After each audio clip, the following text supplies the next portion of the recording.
அடமன் கிட்ஸுக்கு நோ சொல்லி பழகுங்கன்னு ஒரு வீடியோ போட்டிருந்தேன். அந்த வீடியோவில் நிறைய பேர் கேட்ட கேள்வி என்னென்னா, நாங்கள் நோ சொன்னாலும் மதர் இன்லாஸ் கிராண்ட் பேரண்ட்ஸ் வந்து எஸ் சொல்லிடுறாங்க, என்ன பண்ணுறதுன்னு கேட்டாங்க.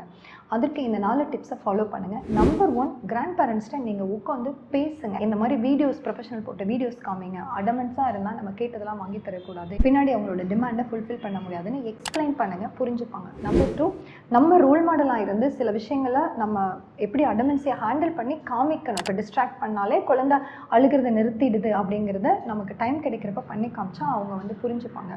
நம்பர் 3, கிராண்ட் பேரண்ட்ஸ் சொல்கிற இன்னொரு விஷயம் என்னென்னா, அந்த காலத்தில் நான் குழந்தைய வளர்த்துலையானு, பட் புரிய வைங்க. அந்த காலம் வேறு, இந்த காலத்தில் வேறு. அந்த காலத்தில் எந்த குழந்தை இவ்வளோ ஃபோனை வச்சுட்டு இருக்கலாம், அந்த காலத்தில் இவ்வளோ குழந்தை ஒன்று அடிச்சிருவேன்னு சொல்லலை, 5 வயசு குழந்தை வந்து எனக்கு ஸ்ட்ரெஸ் ஆகிடுச்சுன்னு சொல்லலை. ஸோ இந்த காலத்துக்கு தகுந்த மாதிரி நம்மளோட பேரண்டிங் ஸ்டைல் மாறணும்.